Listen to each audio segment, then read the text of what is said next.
Women Taking the Lead, episode 87. When you grow up, in a culture that doesn't quite accept you, if you wait to get on the team, you might never, ever play the game. So you have to just get out there. Don't try to be part of a mold that doesn't have room for you. Break the mold, create your own mold, and green light yourself. Hello, my name is Jody Flynn and welcome to Women Taking the Lead, where we are all about creating blasts of inspiration to help you overcome self-doubt so you can lead with confidence, integrity, and a sense of humor. Head over to womentakingthelead.com to get the solutions to your top 5 leadership challenges. Now, your future awaits, so let's get started.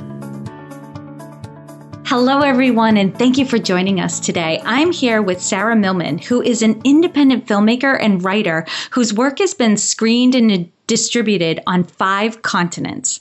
She envisioned backHer to enable fellow artists, activists, and entrepreneurs to grow budgets while at the same time to support women who are rising from poverty and oppression. Sara has devoted much of her life to actively caring for people and animals. Social and economic justice has been a factor in her life from the start, and Sara is especially passionate about creating and growing the backHer Rise Together Fund. Now, Sara, it's amazing, but it's just a little bit about you. So tell everyone a little bit more about you and your own humble beginnings. Okay, great. Hello. So to get to my story, I'm going to take you way back, as my childhood experience had a huge impact on how I got off to accomplish my life goals.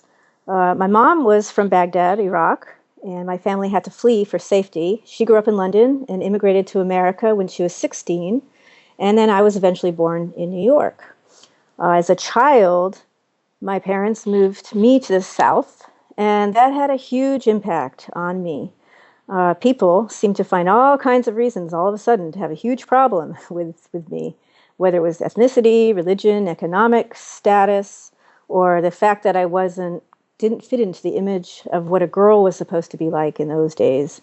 I was really reminded all the time that all the identities that I had were different, and I felt very much like an outsider. When I was 16, I took off on a Greyhound bus to New York City to begin my dreams to become an actress. And New York was really kind of healing for me as feeling as an outsider, because there were so many different types of people that there was just much more room to be different. Like, no, everybody's different there. So it was, right. You don't stand out. You don't stand out. So, and that was really healing for certain people. Yeah. So after a few months of working odd jobs and not being able to find employment that was, stable, and after I was sort of swindled out of some money because, I was pretty young and kind of green back then, I lost my little room at the YMCA and where I was staying, and I became homeless. Now, at that point, I couldn't get myself to go back to the South, because even though I didn't have a home in New York, at least I wasn't being bullied. I'd rather face the difficulties I was experiencing there than to go back. So for the next 9 months, I lived in Grand Central Station and in the streets. And my dream to be an actress started to unravel, not just because of my lack of stability, because I still managed at that point to go to auditions, but I was not equipped at that time to deal with the extreme sexism in the New York casting world of that time. The concept of the casting couch was not a myth, and it was the price of admissions for a lot of actresses, both in the acting world and the homeless world. Girls and women had a real extra layer of vulnerability to their lives. But the silver lining in this whole story was, as the actress dreams were withering, a new dream started to take root inside me. And I bought a little notebook and started to jot down ideas and characters. And I decided that I really wanted to make my own films and tell my own stories. And back then, I didn't know of a woman director. There was very few. And so I didn't even know it was a dream that I could have. But that's what I decided to do. And my life took many crazy turns, magical twists. There were good years and bad years, hard years, but I worked hard to try to make that happen. And eventually I was able to make my first indie film, which went to a lot of festivals, and I got to travel and speak with my audiences, and it was really a great, incredible experience. That is amazing. I love hearing stories where it starts off like there was nothing out there for me or nothing that I felt was the right place for me. So I made it myself, right? Right. A lot of people, yep, exactly. A lot of people do that. Yeah, I love it. And Sara, my goodness, you have had such success in your life. You've come so far. And I get there's true grittiness in your story, right? And there's ups and downs to every journey, but you've definitely gained confidence going through what you did, and now you're able to give back. Now take us back to a time when you were playing small. And you may not have been aware of it at the time. It may have only been in retrospect that you realized, like, what? I was crazy. I was capable of so much more than what I thought I was at that time. Share with us the story and the lessons you learned. Okay, sure. Well, I'm in the middle of finishing a book I've been working on for several years now. And it's a memoir in which there's a chapter called Both Prince and Pauper. And this story tells an experience I had once when I was in London, and I was attending a film festival at the British Film Institute, where a film I made was the closing night film. And the festival provided me with a big limousine and a driver. And a couple of days prior to the showing, the driver was taking me to the BBC for a radio interview about the film. And as I was sitting in the back of that limousine, I suddenly felt like super anxious to do anything I was supposed to be doing, like going to the interview or going to the film showing. And I realized that I had struggled to be seen like my entire life. I wanted to be seen. Mm-hmm. I wanted to have a voice. But now that like there'd be so many eyes on me, there was going to be, they said it was going to be like a sold out venue of about 1,000 people. And all of a sudden, I felt like, God, that's not a great idea. I want. Yeah. I was like, why do I want to be seen? I was so used to defending myself and my personhood, on so many levels that it just didn't register really that everything that I'd been going, all those film screenings and parties that had been like something celebrating a story that originated from me. A lot of us worked on it and collaborated, but it was something that I had thought about, that I'd created. So I think that for some of us seeking to expand to places that we weren't like born into or trained for, we have to like agree to go there too. It's like, or else, we risk self-sabotage. Right. Yeah. And so there I was, as I was in the back of the limo, I had very little money still, even though I had made this film, and I was counting pennies to get through the trip. I couldn't really afford a cup of tea. Of course, in London, if you know how expensive it is there, a cup of tea is like a small fortune. Mm-hmm. But I remember sitting there looking out at the streets, and I felt like both a prince and a pauper at the same time. It's like, whilst it's true that I had currently had very little money to my name, I thought, what if I had like 100 million euros in my pocket one day? Would I still feel like a pauper? Would I still feel like an outsider on the inside? Mm-hmm. That's a great question. Have you found an answer to it yet?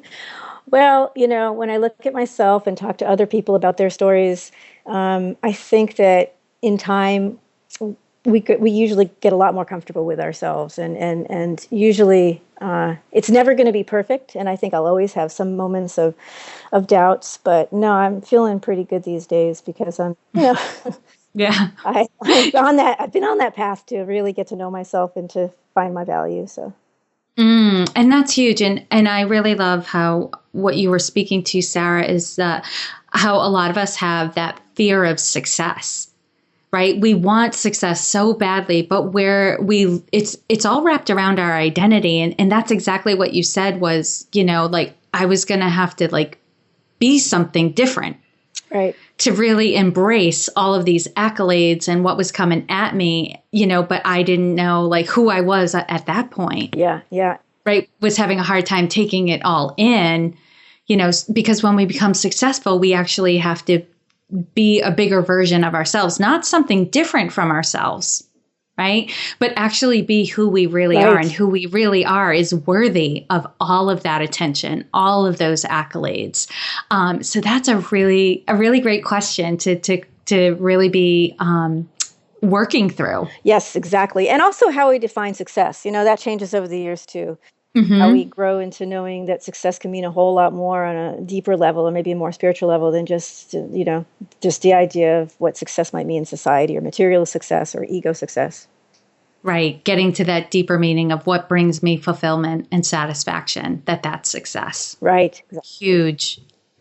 All right, Sara, now share with us a time in your journey when you had a wake up call. Take us back to that moment and share with us the steps that you took that led to your success. Okay. I'm going to start out, funny enough, and go way back again to my youth Okay. because I had a really cathartic moment. And one day, and it was a time when I stood up for myself, and I made sweeping changes as a result. And in fact, as an adult now, when I need to make a change, sometimes I conjure up that time to give myself some extra resolve, remembering that bold young person that I was that day. So I was 15 years old, and it's before I moved to New York. And I was still living in that same place. And one day, a very nasty teacher, he used to poke fun of me for various reasons, especially, believe it or not, because of my diet. I had been a vegan since I was 12 years old. And one day, he made me go have a timeout in the science project as punishment for not wanting to dissect frogs. And so I was in that closet all alone, and it was pretty kind of scary in there. And he came in and he opened up this barrel containing dead kittens, and he took them out. Oh, Yeah, he took out two kittens, these little tiny kittens that were dead, and put them in my face. It was really like a little horror story. And then he put them down on the shelf and left. And so here I was sitting in this room, and I felt, at first I felt powerless and I felt traumatized, but something all of a sudden came over me, and I had this immense realization. Right there in the dark little closet, I felt that even though I was just in the 10th grade, that I had to take charge of my own life. And it was just a powerful knowing. And I just left. I left the closet, I left the school, and I never came back. And mm. I studied for my GED, and that was it. I decided I needed to, live my own life. And I got a job as a waitress, and I saved money. And a year later, I moved to New York and started my path. Now, even though there were hard times in New York, it was still part of the path that led to my success. And that's, when I talk to other people, when they tell me about other hard times and they go through their life story, it's always interesting to see that even though we have a bunch of different kinds of times in our life, all our life experiences kind of are they're our portfolio of our complete winning package, everything that we've been through. Yeah, I completely agree. It's not just the good times, right? Like that, oh, Mm-hmm. everything went smoothly. I worked really hard, but there were no challenges. And then we met with ultimate success. Nobody has that Nope. story, right? Uh, It's always, and in the, I remember the old Franklin Covey trainings where they talked about sharpening the saw, right? It's friction that causes the blade to sharpen, right, and be more powerful. That oftentimes is what we bump up against and have to deal with, and the things that challenge us that will make us stronger. yep. And what a realization, at 16 to recognize, like, you don't have to put up with being treated badly. No. You don't have to be in any situation that doesn't serve you, and that you can walk away. Yep. It was a great thing, and I thank the teacher. So that's huge, Sara. Thank you so much for sharing that story. It was definitely not easy, I'm sure, to even retell a story like that, given your belief and your feelings towards animals. But that's really key for everyone to get that. Even subtle things, we don't have to tolerate it, and we can do something about it. Yeah, and each time we do it, it can be a learning experience. You don't have to be perfect in every moment. If something slipped by and you did something that you didn't feel so great about, or you wished you had spoken up more, just keep practicing it, and don't feel bad about yourself, because the more you practice, the more you're going to get great at it. Yeah, and you can always swing back around and address it, right? Exactly. Yes. Awesome. All right, Sarah, now what I want you to tell us about is your leadership style, because we all lead differently, right? We all bring different things to the table. So how would you describe your leadership style? I believe that I like to be a leader amongst leaders. It's not so fun in my book to be a leader amongst followers. So, what I prefer to do as a leader is to seek the leader in others, and to encourage all of us to live and work in a state of authentic empowerment. Now, that doesn't mean we all have to be perfect leaders, or that we even all made it to recognize all of our leadership capabilities. But irregardless of what level of leadership any of us have manifested at any given point in time, for me, it's about encouraging the development of self-empowerment and authentic leadership in everyone. And that's how I like. That's what I like about leadership is to be able to help everybody unfold so that we can all do the best that we can do together. Right. I love that. I describe that to people as like advanced, evolved leadership, right? Yep. When you've reached a place in your leadership, and it takes a lot of humility, right? Yes. To be a leader amongst leaders, where you're completely comfortable to take a step back and allow others to bring their best forth. But that's you at your best as well. And recognizing that. Oh, yes. That's right. That's huge. Thank you for that answer, Sarah. And what is one thing that you're working on right now that you're really excited about and you want to share with us? Okay, well, besides finishing up the book I told you about, which I'm really excited about, the most exciting project right now is our new platform and website that recently launched, backHer.com. And backHer is a brand new crowdfunding platform that enables women-led teams and individuals to raise money for all their projects, artistic, personal, business, whatever they're working on. When you use backHer to fund your ideas, your efforts also automatically help underserved women and girls through our backHer Rise Together Fund. And part of our platform fees go to organizations that support women and girls who are rising out of poverty and oppression. Currently, we have an organization that we support in Oakland, California, that helps youth survivors of sexual trafficking and those at risk. And we also support an organization in India that makes sure that girls in the poorest of families have access to an education. backHer is on a mission to support women in gaining the tools and finances we need to take the next step for our projects and endeavors.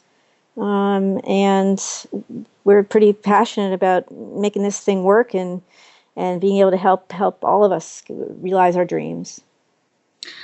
That's amazing. And it's a crowdfunding platform. So how does it work? Would I go on there and I can pick different projects to donate money to or get involved in? How does it work exactly? Yeah, exactly. Well, you can go to backHer. You can see some projects that are up there. And if you find one that you would like to be a part of, then you can contribute some money. And oftentimes all the projects on there actually have rewards that you can get to be a part of the projects. Ranging from different kinds of works of art to being able to actually be a part of the experience of the creation. I think we have a musician on there who they're cutting a CD in the studio, and you can go be a part of that. It's a great way to get involved with and collaborate with people, and to and support them in working on their great works of art and things they have to offer to the world.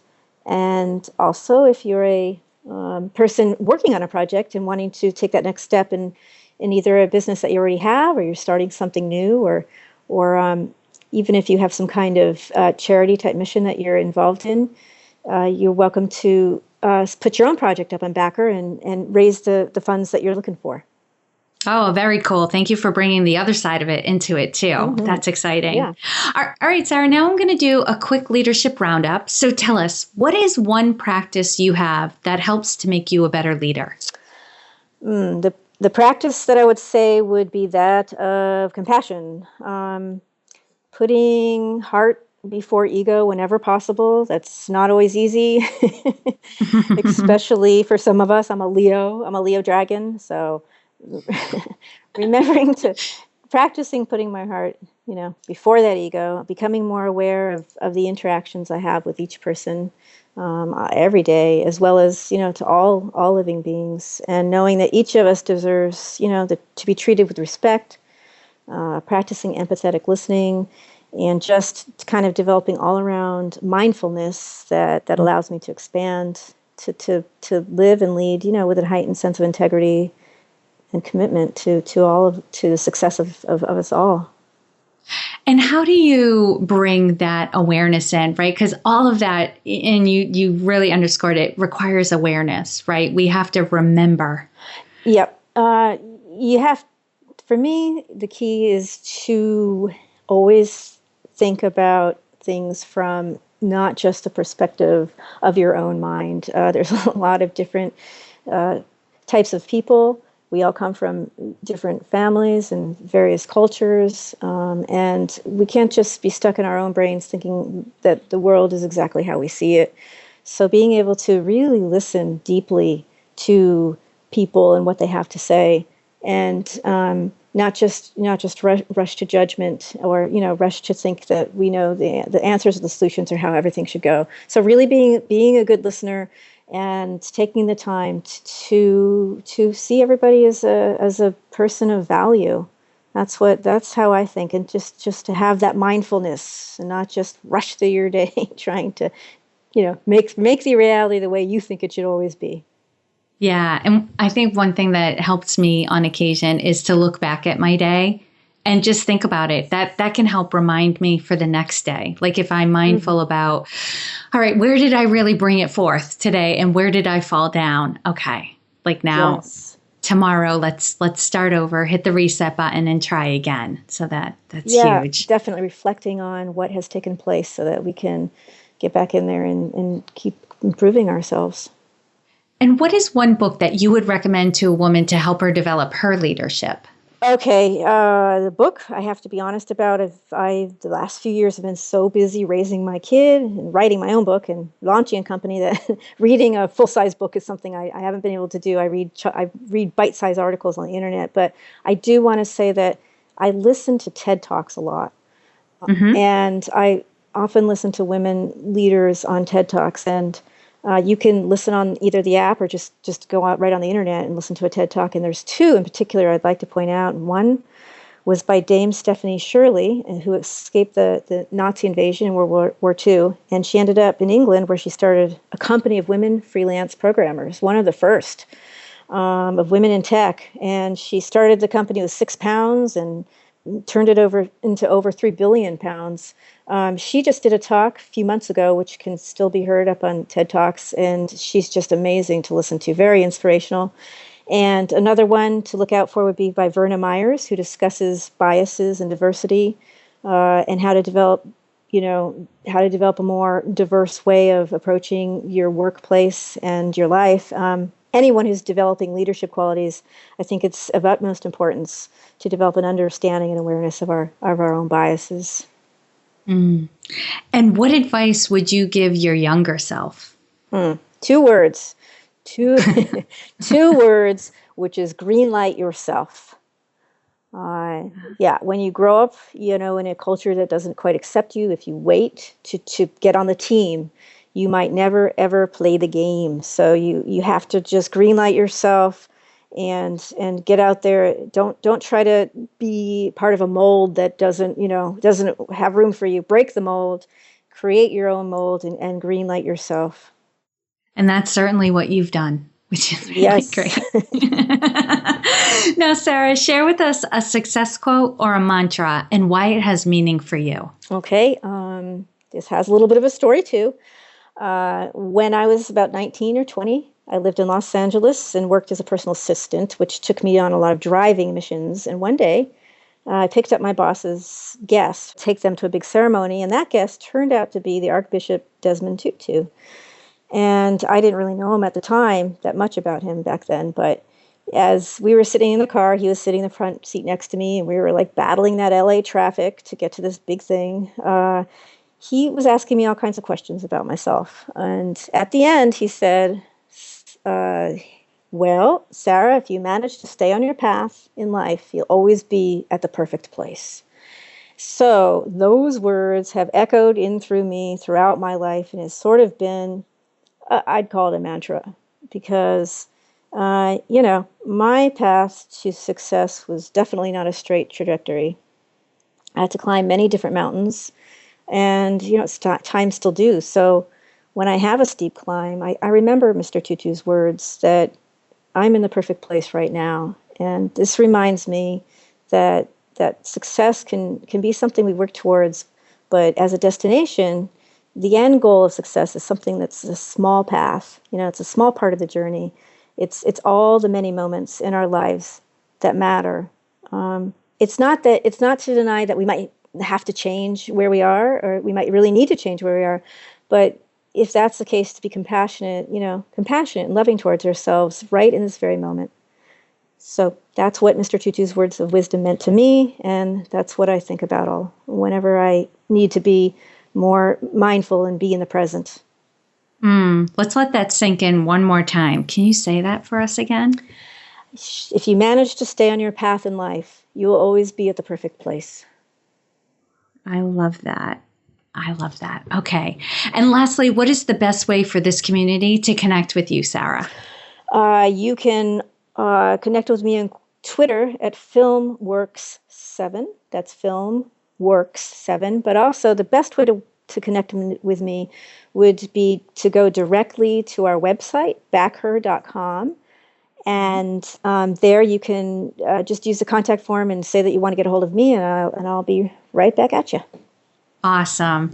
And for those listening, you can find all the links and resources shared in this episode at womentakingthelead.com, or you can use the short link, which is womentl.com, and that website link will be there. And Sara, thank you too, so that people know that you're the one who will respond back to them, because sometimes you can enter in an email on a contact form and it goes into the great beyond and you never hear anything back. Nope. So it's great that you will be getting back to anyone who reaches out to you. So again, Sara, thank you so much for taking the time to inspire and enlighten us. We are all better for having met you. It was lovely to talk with all of you. Thank you so much. Thank you for joining me on Women Taking the Lead. Were you inspired to take some action today, but maybe don't know where to start? Or maybe you have so many great ideas you can't decide where to focus your attention. Don't let stress or overwhelm stop you from having the career, the business, or the life you want to live. Head over to womentakingthelead.com/coaching or use the short link womentl.com/coaching to sign up for a consultation with me. And to strengthen you on your leadership journey, I'd like to send you off with a quote from Marianne Williamson, so here goes. Our deepest fear is not that we are inadequate. Our deepest fear is that we are powerful beyond measure. It is our light, not our darkness, that most frightens us. We ask ourselves, who am I to be brilliant, gorgeous, talented, fabulous? Actually, who are you not to be? You are a child of God. Your playing small does not serve the world. There is nothing enlightened about shrinking so that other people won't feel insecure around you. We are all meant to shine as children do. We were born to make manifest the glory of God that is within us. It's not just in some of us, it's in everyone. And as we let our own light shine, we unconsciously give other people permission to do the same. As we are liberated from our own fear, our presence automatically liberates others. Again, thank you for joining me, and here's to your success.